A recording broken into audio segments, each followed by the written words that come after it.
Gaming NBS, episode 173, coming to you January 10th, 11th, 2018.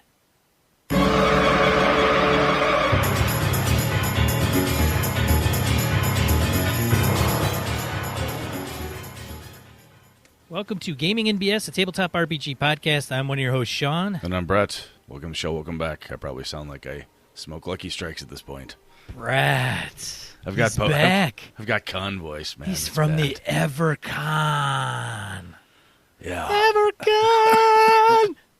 That's what he's been doing all weekend. That's why his voice is all cracked up. He's been hitting that high note. Yeah, I'm like Dennis DeYoung. That's me right there. EverCon! Yeah. Oh, man.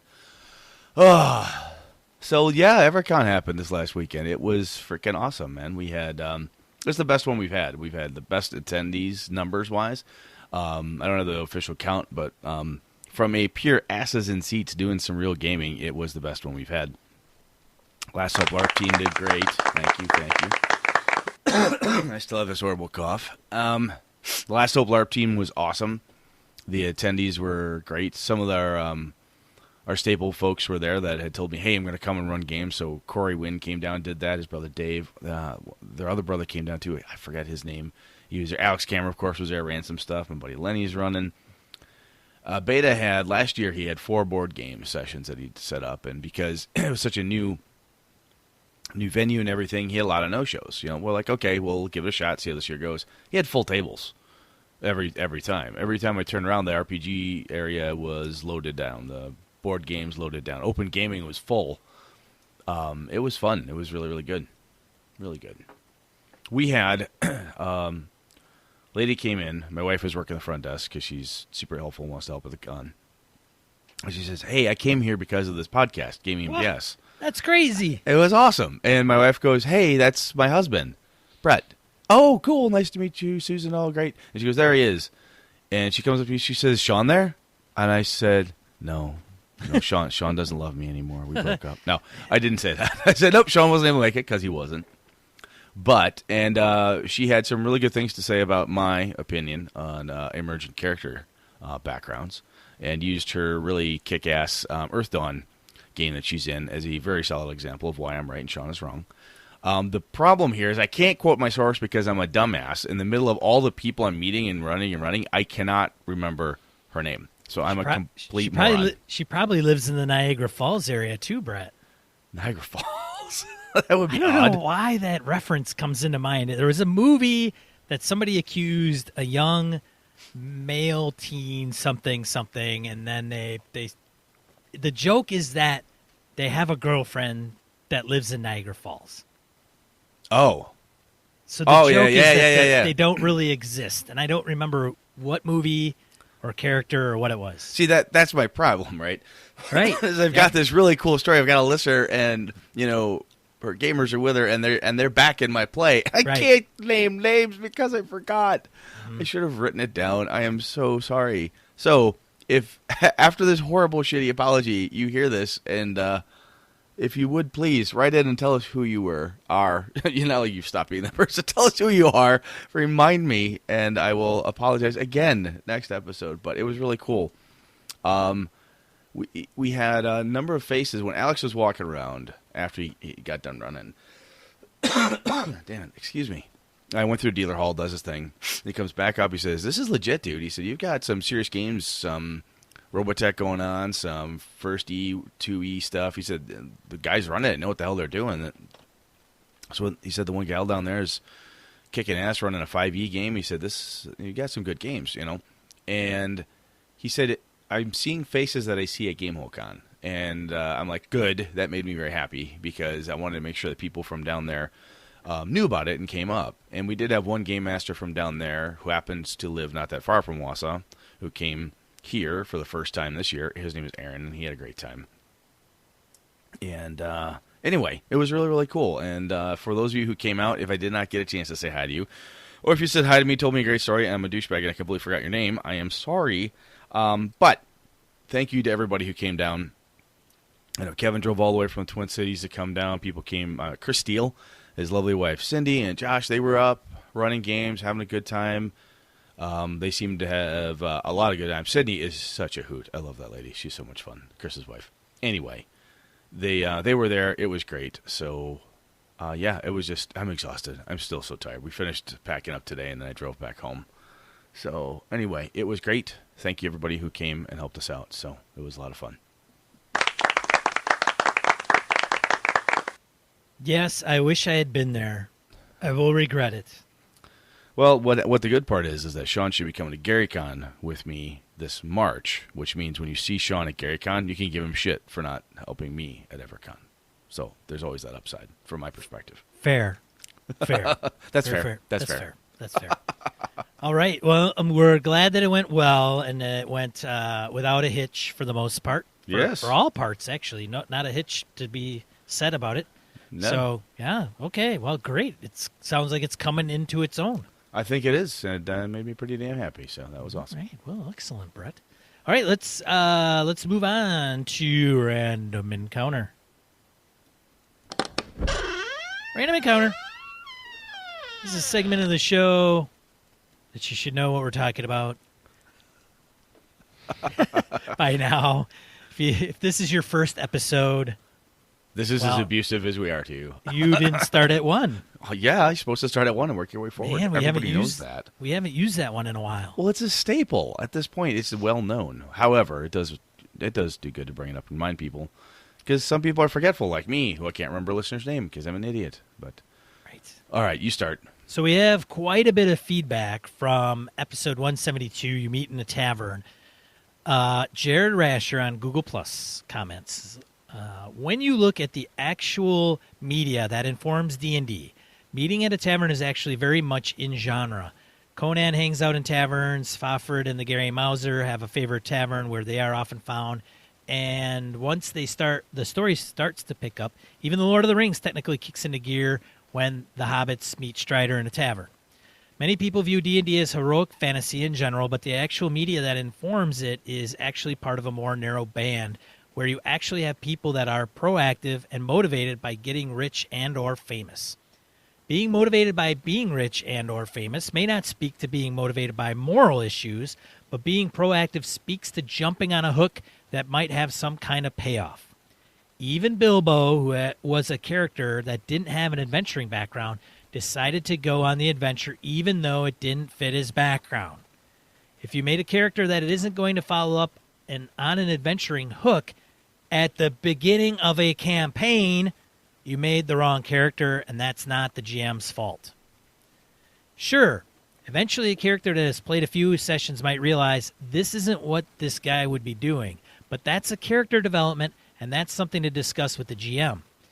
However, the group really needs to have a session 0 where they sit down and talk about the general tone of the campaign. If the paladin is only going to go on missions where the fate of the world is at stake, has no reason to take a job as a caravan job, or to hang out in a tavern with his friends, that probably should have come up with you, have your session 0, and the GM says, this game is going to be about general adventurers taking jobs, trying to get rich, and spreading their names around the realm. The GM's job is to communicate the tone of the campaign. If the players ignore that communication, that's not the GM's job. We seem to spend a lot of time teaching GMs how to be better GMs, but we don't spend nearly as much time talking about how players can be better PCs. Preach it, brother!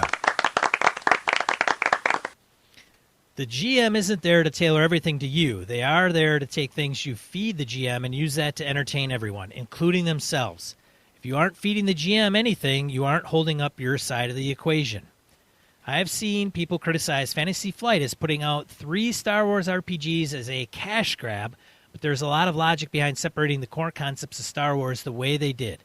Having run Star Wars Saga games in the past, even saying you'll be working for the Old Republic doing missions generated a wide range of characters.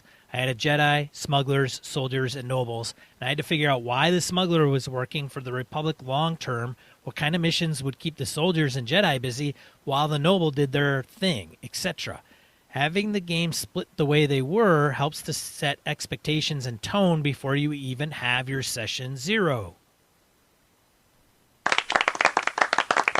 gonna stop you right there, Sean. I'm gonna stop you for a second. Yeah, by all means. Dude, Jared, man, that is probably, I never thought of that for the Fantasy Flight 3. I know I was one of those guys when we did our episode. I'm like, God damn, motherfuckers, why do I gotta buy 3 different games, blah, blah, blah. But right there, that paragraph, I get it now. That makes sense to me. Yeah, it's hard that absolutely did. Combine all 3. Yeah, I grok this now. I get it better. Thank you. Well, and somebody will say, well, it's like episode 4, man. Well, yeah, try to GM episode 4. That's no small feat. Yeah. It's easy to GM episode 4 when you put a railroady script in front of them and say, look, this is what's going to happen, right? But because Han would have probably left.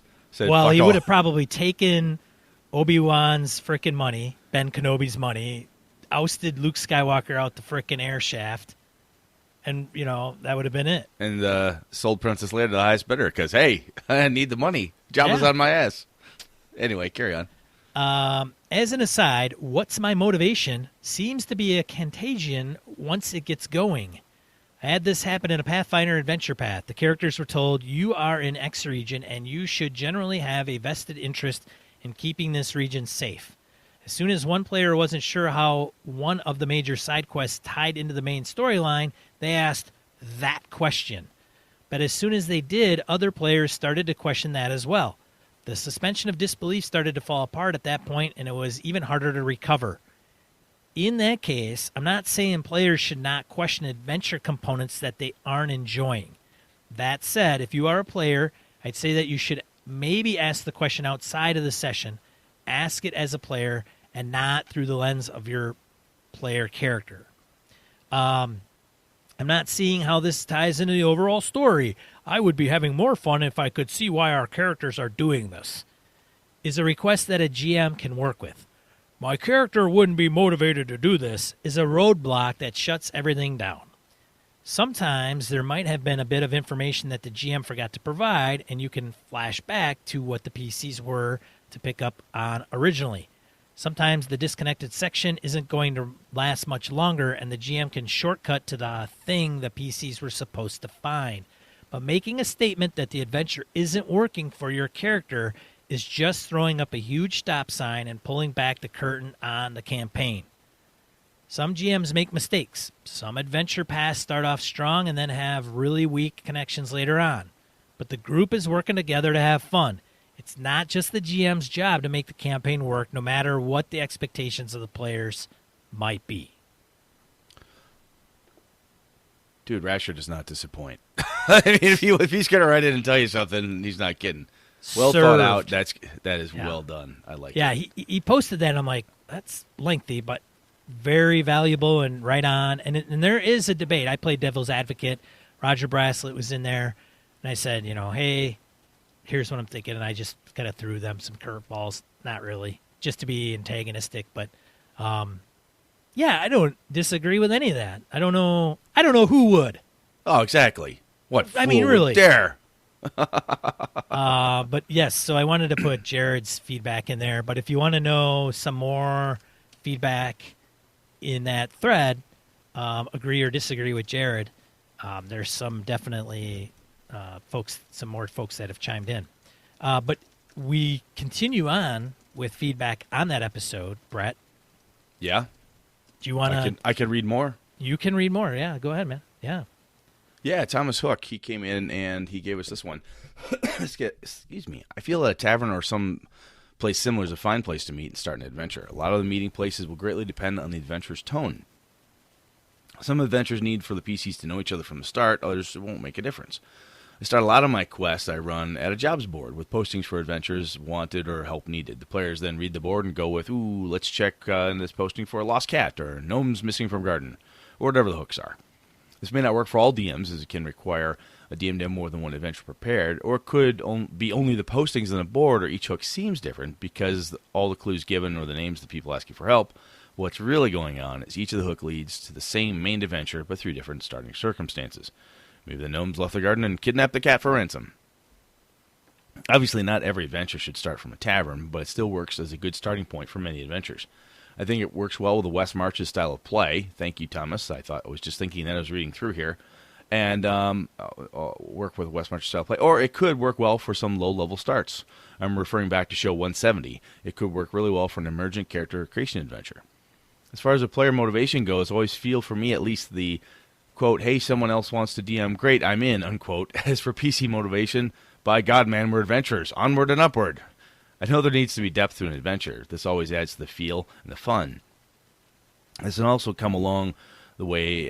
This can also come along the way, and is not necessarily a component needed at the start.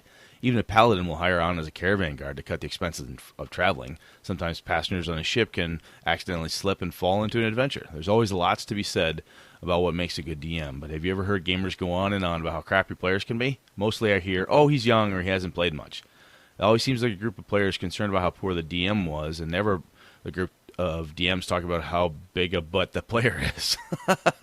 I can only assume this is because players run in packs and DMs are mostly solitary creatures to help avoid this pack of complaining players. I feel communication to the players about the adventure is important in Session 0. Even this may not help in the end. I remember Session 0 where I flat told the players that the adventure contained lots and lots of water. Our group still laughs about how no one in the party thought to get anything to deal with the water. Potion scrolls, not even a set of water wings, floaters, to blow up and put on their arms. Needless to say, the party almost drowned more than once, and were stopped by water obstacles on numerous occasions. So even despite our best efforts as DMs, some players just won't have fun. Thanks for another great show, Thomas. I think anybody who's been in a game, as a player or a GM, has seen that person or that group around you that, like, I told you flat we were fighting ogres. Well, I didn't think we'd have to have any healing. What are you doing? Told you it was going to be a combat-heavy, mid-level war thing. Oh, I thought that we didn't need a cleric this time. Or, yeah, we only have one stim kit. I think that'll be enough. You see it. It happens all the time. Steve Orlick emails us. I'm with Brett. Yay. Oh, I was waiting for applause. We know who's in charge of the soundboard, yes. Steve. Yes, we do. I'm with Brett. I came to play a game. If we got to use a tired cliche, so what? Yeah, a tired cliche, Brett. That's cool. Exactly. That's cool. That's fine. At some point in every game, there comes a point where it's ridiculous to think a person would continue doing the things they're doing. We're hunting a vampire lord. Seriously? Fuck that. I'm going to build a shack on the beach. Deuces. So what difference does it make? Play the damn game. Cool shit will happen. I love detailed backstories and deeply fleshed out characters, but I'm down to grab a pre-gen and meet in a tavern to get things rolling at any time. No issues at all. I think the problems with that approach stem from how long the players have been gaming. The old grognards who have seen and done it all are the ones typically against that type of thing. Ahem, Sean. Hee, Steve. You would think the seasoned players would also be more tolerant and understanding of it for that very reason, but that's rarely the case. They want something new. The old tropes just don't work anymore. Noobs are easy. They haven't been there, done that for decades, so they'll buy into anything. I guess maybe I'm rare. I want to play. I'm in a tavern and don't know anybody? Sweet.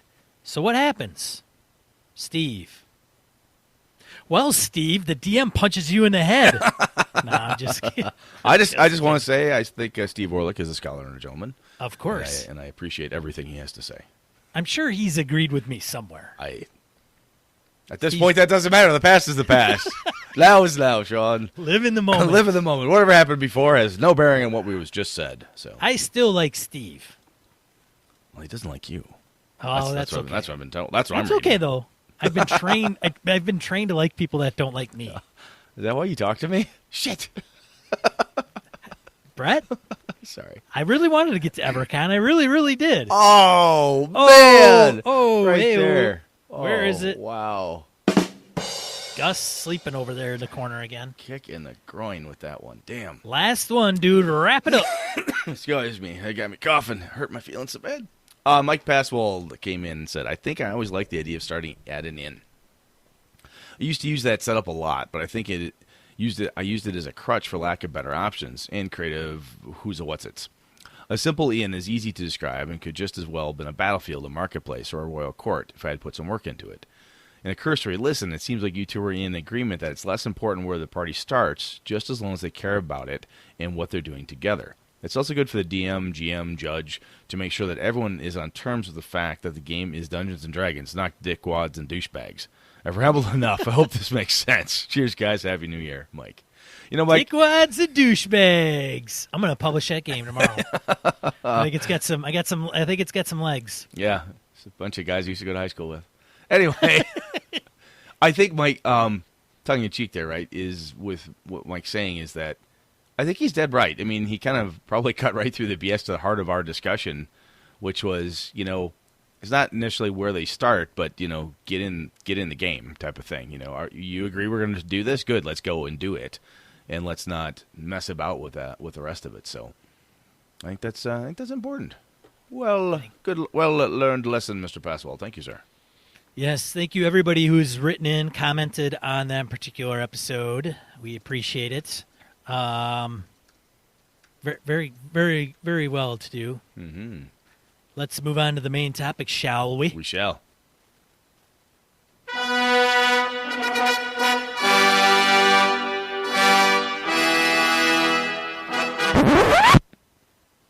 All right, Brett. What are we talking about this week, dude? So after coming back from a convention and you got a host of volunteers all doing stuff and helping out, well, let's talk about Mooks and Minions, man. You're comparing your volunteers to Mooks and Minions, Brett? Well, they're critical. Wow, They are critical components. I'm sure you're going to have a great turnout next year. They are critical components, and they're required for any good adventure to take place, is what I'm telling you. Oh, so they're valued. They're valued. Yes. Here, go fall on that, would you? How deep is that hole? Ah! You wouldn't last more than 2 hits. Sorry. Sorry about that. So we don't stat you out. Sorry. When Sean and I were young gamers, the idea of Mooks and Minions, like in official capacity, holy cow, I remember that, Brett. It wasn't a thing. I mean, we started, you know, there are minions, obviously, and so on, but this concept of having mechanics, or the idea, I know 4th edition D&D had it, and I know Savage Worlds, when I've read that, and I've played it a couple times, heavy into that as well, and plenty of other systems, just those two off the top of my head. Fantasy Flight Games, Star Wars has minions. And there's something to be said for how cool that can be. However, I also know that, you know, it's one of those things where, do you need a rule for it? Not necessarily. But the concepts behind the mechanics, I think, have some real value. And we might hit a couple of snags, too, because I guess, Sean, why do you want to have Mooks and Minions? I mean, is it just for cannon fodder? Is that the idea? Or what do you use them for, man? Just throw waves and waves of bad guys at the party. Just keep them going. It's like that. It's when you put that label on them. I think your point. I mean, you put the label on them. There's a band of Mooks and here's a whole band of Minions. I don't need to stat those guys out hardcore. They can be Goblin 1 through Goblin 50. They all have the same stat. They all have the same hit points. It doesn't matter. I don't have to name them. You know, they're not like named NPCs or anything like that. There's really no individuality between them. They're like the same mini sitting on the table, you know. If you're playing Dungeon World, everybody's got a name. So hey, just remember that, Dungeon World GMs. No Mooks or Minions for you. If you're running Mooks and Minions and armies, everyone's got a name. Everyone's got a name. Everybody. Shit. Where everybody has a name. Oh, do do do do do do. Some people that are a little younger are like, they don't know what Cheers is. What the hell is Cheers? All right. What are you talking about? So, Sean, I know, granted, in a game system like Star Wars, Savage Worlds, and so on that have minion rules and Mook rules, do you use them? Oh, yeah. You found them to be effective and helpful, or do the players just go, they're Mooks and Minions, how annoying and stupid? Well, I think in those games, they have rules for them because they play a role in the game, and I will elaborate. Yes, please do. So when you, Savage Worlds' theme is fast, furious, and fun. Yes. So it gives the players a chance to, slice and dice, go through a woods and slaughter 10 goblins at a time very quickly, without getting bogged down with the rules of combat, right? So if you're taking a different game, that may be a little more tactical, and those are spec'd out, and they have hit points and armor, and maybe they have certain movement. Some of that may slow things down a little bit. Okay. So Savage Worlds, you're kind of immersing the player character in a fight that may be a bit of a challenge, but they get their high off of smashing faces and being very effective. Maybe maybe those minions and mooks are in the way of you getting to the big bad, or the big bad is commanding the minions and mooks, and maybe some of those minions and mooks may put the hurt on you if they come in bigger quantities. Star Wars, it's like, I mean, the most infamous one is the Stormtrooper. Well, I think because it can't hit anything? Well, that was all planned. I know, I've read that. And it was all planned. Because in some other movies, they hit everything pretty well. Jawa, they could shoot a Jawa blindfolded, apparently. Right. Anyway, I think a piece you said there is important to me, because when I first read this and I've talked to people about it, I have had players say, so they're of no threat, why do I care? I'm like, no, if you have mooks and minions, let's say you don't have... They're still shooting at you. Yes, and they need to be able to cause serious, threatening damage. They have to be a thing you must deal with, right? Having just a pile of mooks, you're like, I'm going to walk through them, otherwise it's no good. Yes? Well, and with the Star Wars piece it's the strength of the minions are based on the numbers. Oh, so 1,000 of them versus 5 of them. Correct. So the more minions you have in the Star Wars Fantasy Flight Games rule set, the more potent they get, I guess, or they get bumped up. So, for example, okay, quick overview. Some of you have played, so just forgive the side tangent. But when you're in Star Wars FFG, you have, say, 3 green dice, right? They're all D8s. Those are positive. And then you have difficulty, which are purple, and they're 8 D8s as well. When you get more minions, say, for example, maybe this is an example, this is not verbatim, but say you have 1 Stormtrooper, they may get 2 green dice to roll as a positive die roll. Okay. I should say positive for them. And if they have 2, then you may get 3 green dice. And if they have 3, you might have 2 green dice and a yellow D12 die. And then if you get 4, you might have 2 yellow and a green. And then if you get 5, you may have 3 yellow. So as the yellow is a D12, you have chances of hitting better, right? So as the minions increase, their chances of being more effective increase as well. The thing that's cool with that is it's not like a mini game and maybe mini game's the wrong term, but I remember in 1st E, 2nd E, 3rd, and Pathfinder, and I think it was in I don't know if it's in 5th or not, but they used to have the overbearing rules, right? We could have a mob of kobolds could kick the shit out of a paladin, a 15th level paladin, if they just gang tackled him. At a certain point, you could just wear them down or whatever. And there tended to be kind of a separate grappling rules type of thing. What we're seeing here is this type of mechanic, which I think is really cool, is using the existing stuff, saying all you have to do is add this die. For every X number of these dudes, throw in some bonus dice, and pow, they become more dangerous and something that the players actually have to worry about. As opposed to saying, okay, I know I have to use the overbearing, super kick-ass grappling rules, and again, I'm probably making it more complicated than it really is or was. But I like the approach of having this type of mechanic, and even if it's something that your current game system doesn't have, stealing that idea I think would be really cool, because it doesn't hurt you a lot. Excuse me, from having to learn something new. Like, okay, just so you players realize, we're going to be using the special kobolds crawl up your tunic and drag you to the ground rules. We'll be using, because there's so many of them, they get a +10 to hit. Holy crap, yeah, I roll a whole bunch, they just get a +10, I get to distribute as I need. Oh, wow, yeah, it makes sense, there's a bunch of them. It's a mechanic that is baked into what is already happening, and it's very simple.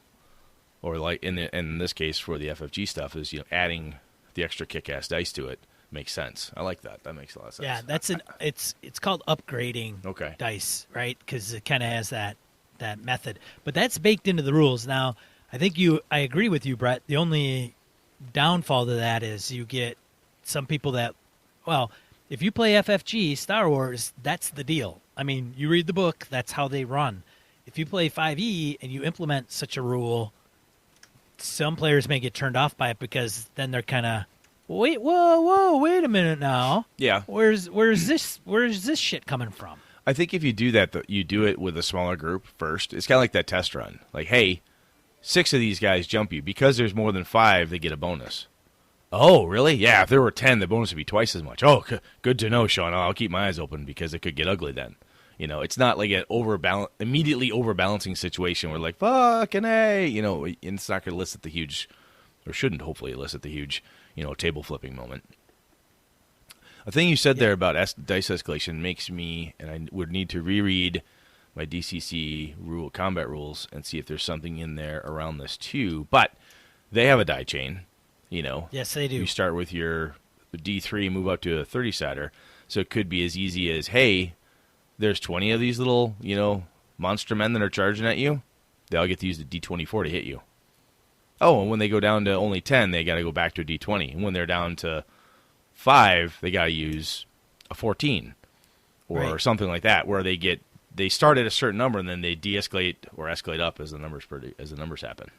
I agree. The only thing I would be concerned with is if you're like specifically 5e, is I don't think you can take like say a regular goblin, whatever. Say you're 3rd level, and you throw a bunch of goblins, 4th level, 5th level, say 5th, and you throw a horde of goblins at somebody. Their stats don't scale the same way, right? So if you take one goblin, I guess technically it's still kind of a plebe compared to a 5th level person, but if you scale the player character down, they're not less dangerous. So I would, you know what I'm saying? No, I do get what you're saying. I think the other component to this too is that thing I really liked for speed of combat with 13th Age does this. I think 5e does too. I tend not to use the average damage. Like, hey, they hit you for 5 points. They hit you for 6 points. Right, you're rolling every time. Yeah, I tend to roll every time because that's just habit. Sure. Another thing to do would be for Mooks, use a standard damage based on the number of them. So if they normally attack on a D8 and you say they do 4 points of damage on average, great. Right. There's 20 of them. They do 8 points of damage on average. There's 15 of them. They do 6 points. Or some kind of a de-escalating just based on numbers.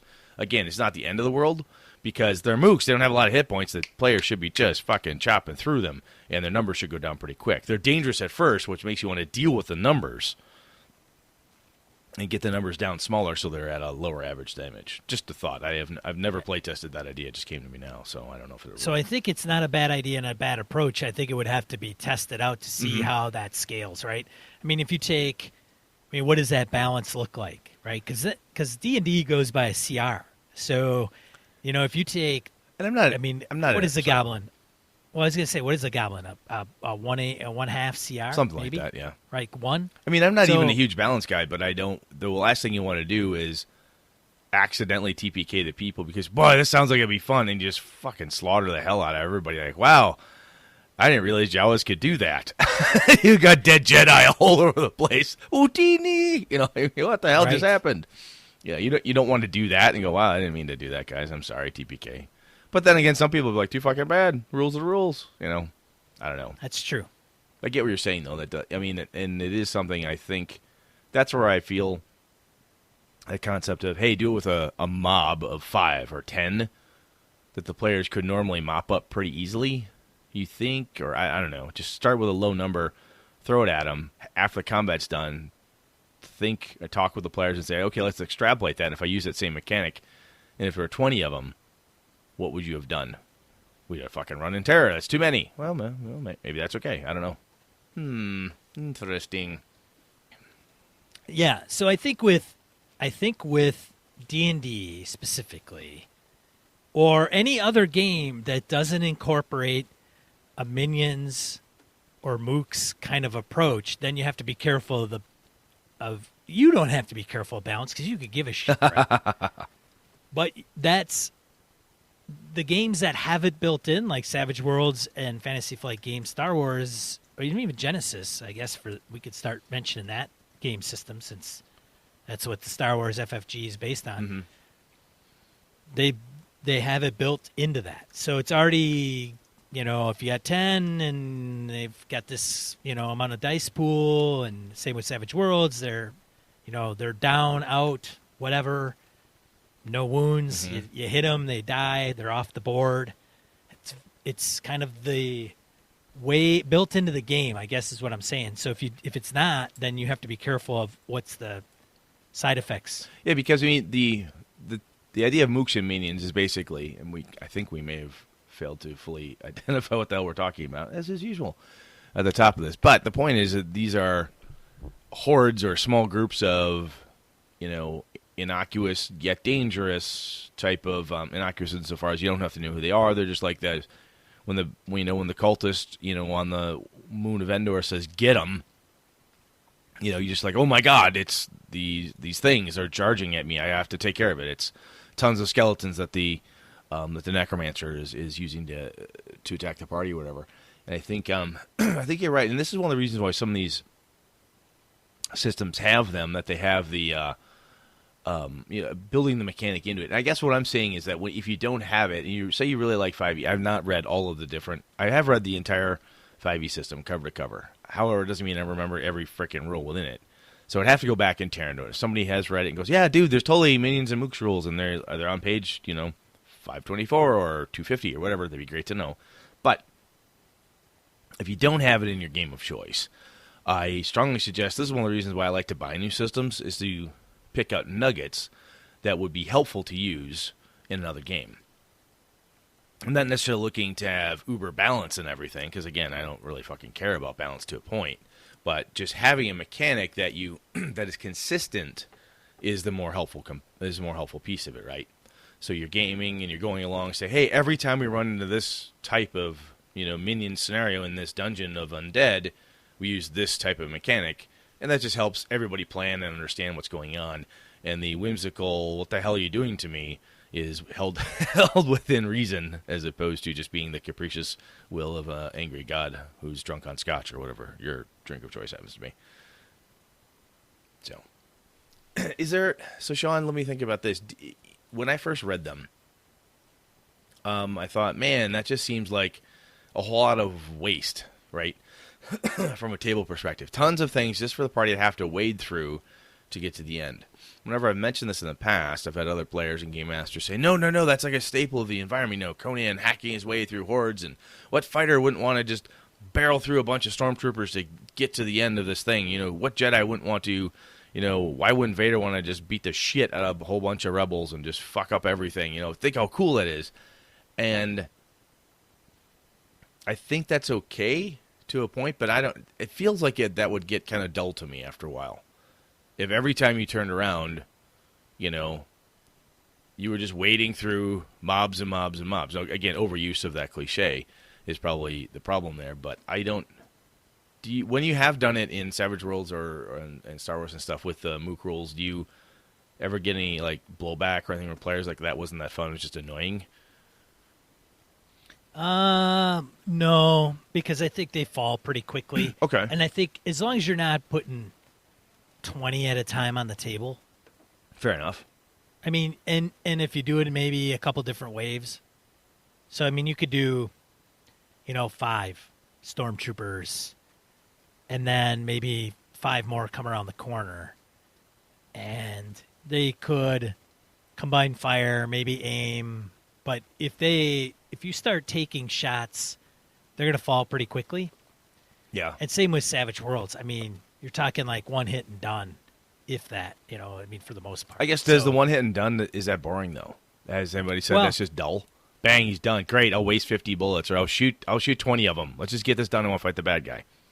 I think if you have a certain amount, so if you have 5 and you're a player character and say you got a machine gun and you can do a rapid fire, you may take a couple points, after the second and third round or the second and third shot, but you could potentially waste 3 guys in one. Okay, yeah, all right. One go. Yeah. So that's kind of like, hey, I pop up, bap, bap, bap, bap, bap. Okay, boom, boom, boom. You knock three guys down. Okay, yeah, all right. That can be kind of fun, but if it's like a horde, where you're playing D&D, like Doc's campaign, we were part of a battlefield. Yeah. Right, and so we would go, and he would have some pretty big beasties, maybe they're trolls, right? Big trolls. So we would focus in on the big troll or the big bad commander, while the hordes of goblins and orcsises are handled by quote unquote the rest of the forces. And so if there were things that were things we got through, he just hand waved it. Like, okay, there's 10 goblins, you guys waste them, blah, blah, blah, and you make your way to here. See, I think sometimes the hand waving is, some people are like, oh no, I want to kill them. And, okay, fine, we can go back and run that. If you know your players, you know the table real well, you can kind of pick the time to hand wave it. And maybe that's the answer to Brett's, does this get boring? If the players pop go, yeah, fine, I'll shoot another 5. All right, cool. You shoot those 5, the other 10, just 2 more rounds, they're all dead. Now let's fight the bad guy. If you are reading the table appropriately, if boredom hits in, or like, oh my god, I'm tired of bap, shooting 5 mooks every round. Can I please hit the fucking dude in the armor? Maybe that's the time to pull the hand wave out, because that's not a bad option either. And yeah, okay, I get it. So that makes sense. If you start to sense the boredom, or like, hey, it was fun for a while, but I don't want to fight that many mooks, round by round, you can do something GM Fiat-y and say, well, you're going to get through it based on how you've been progressing, so let's just march past it. Kind of get to the exciting bit. Well, or you could do it as a relatively, like, a skill challenge. Mm-hmm. So if you're in the D&D world and you want to take a mass battle type, I'm sure there's mass battle rules we're not touching on, but regardless, if you were to say, okay, I need you to make 3 rolls and use a particular skill, ability, whatever, that's going to get you past a particular objective. Mm-hmm. So maybe you're the rogue and you're an assassin and you are taking out key spearheaded whatever, yeah, and you make a couple rolls. Okay, you win. You pay it. You succeeded. You failed. The next player, you do the same thing. Then after that's done, you sum up what had taken place based on the results and failures of the group. Yeah. Okay. So maybe the assassin rogue was responsible for X, and he didn't complete their objective, and the mage was supposed to be tasked with Y, but they did succeed at their objective. So all in all, what happened? Did the big bad get away? Maybe they got to the big bad, but there's still hordes and hordes of army. Maybe their flank is still cut off, and that's impacts the supply route, right? So you sum up kind of what the issues are. Yeah, okay. I like that. Like Doc with his mass battles, and I know we're kind of starting to get into mass battles. No, I mean, that's the piece, though, right? Is when you get to mooks and minions, there's a certain point. Define a mass battle. I don't know, 10 people aside, 20, 100 people aside. Where do you draw the line? The point is that mooks and minions are kind of a mass battle simplifier, sure. Right? The idea is like get them out. They're a speed bump. It's like a trap in a dungeon hall, right?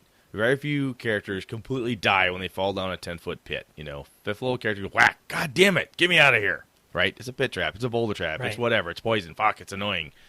It's a resource drainer. So they're designed to drain a little bit of resources, even if it's nothing but time. We have to knock them aside, quote unquote, wasting that turn to get rid of those minions, so then you can finally get to the bad guy. So, yeah, and that's one way to do it. And then with some of those, like Doc would just get us into whatever key element of the battle it would be. Okay.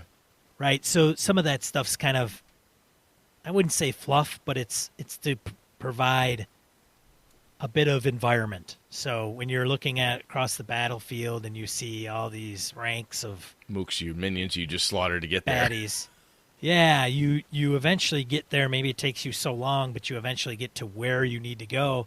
And in so doing, you've killed, you've got a trail of waste behind you because you've gone through. I mean, you're freaking That guy from Gondor. You're a hero, man.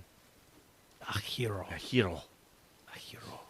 Well, cool. I think we drained that one pretty well. Oh, well, we don't need to go any further on that one. All right. I'm good.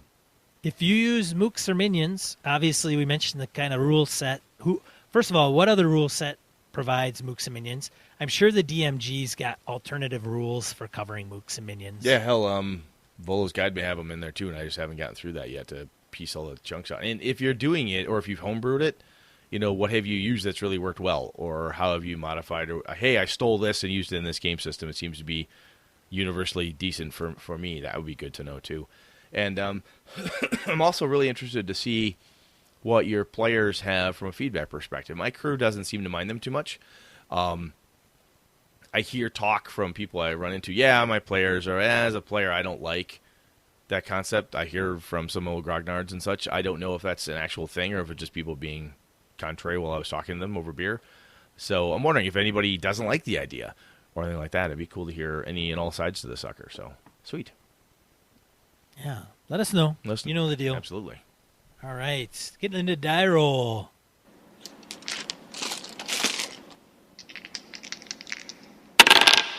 Die roll. EverCon. Yeah, I'm exhausted. I got nothing.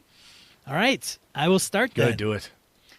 Call Cthulhu. Scientists track new species of largest octopus.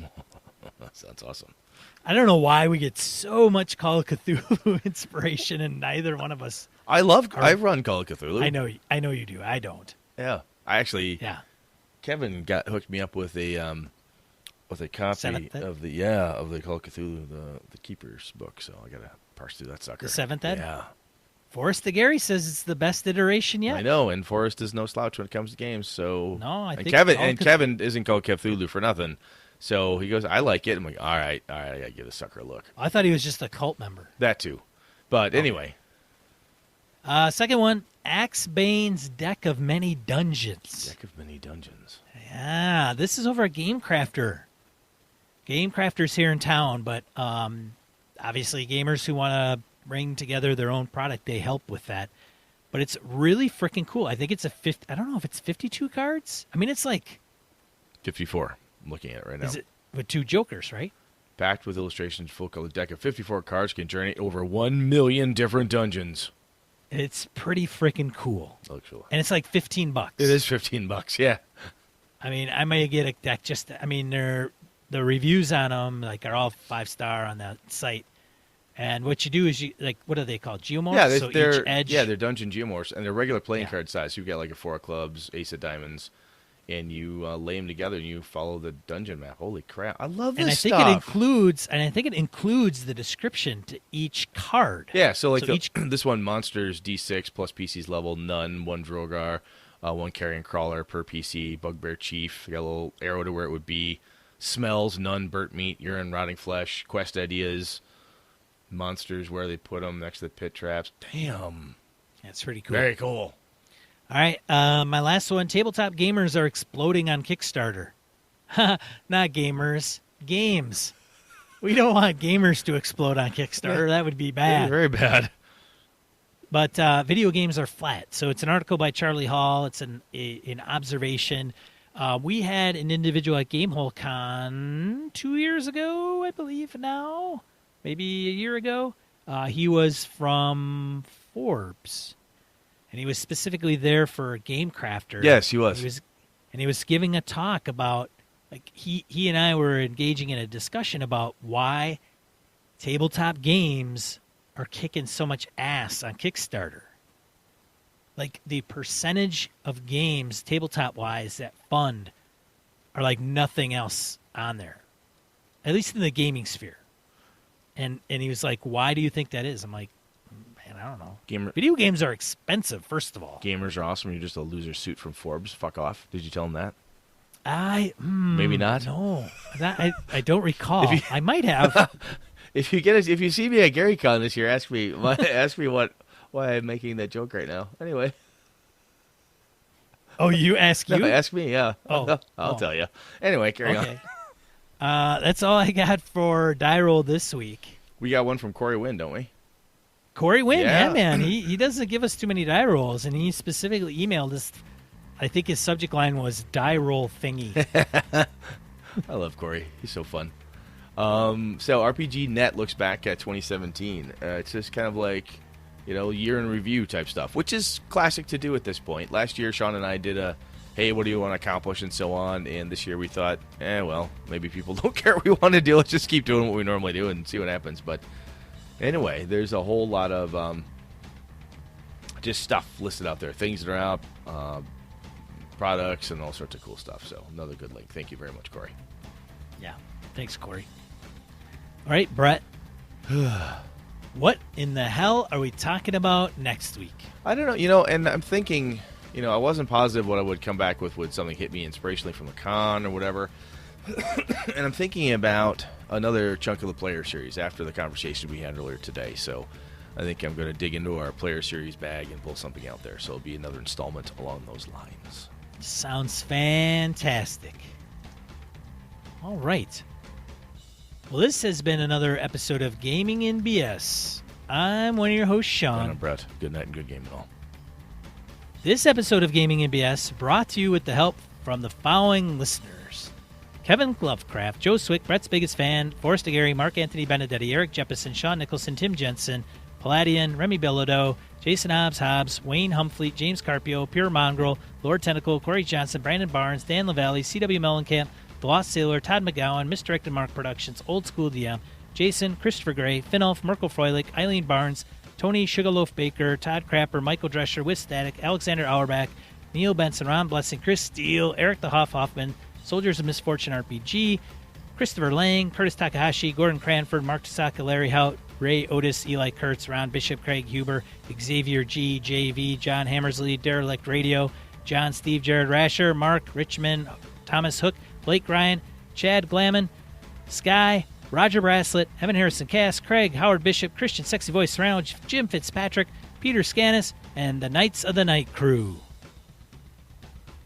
Consider heading over to gaminginbs.com/support-us for ways to support the show. Thanks, listeners. This has been a Litterbox Studio production.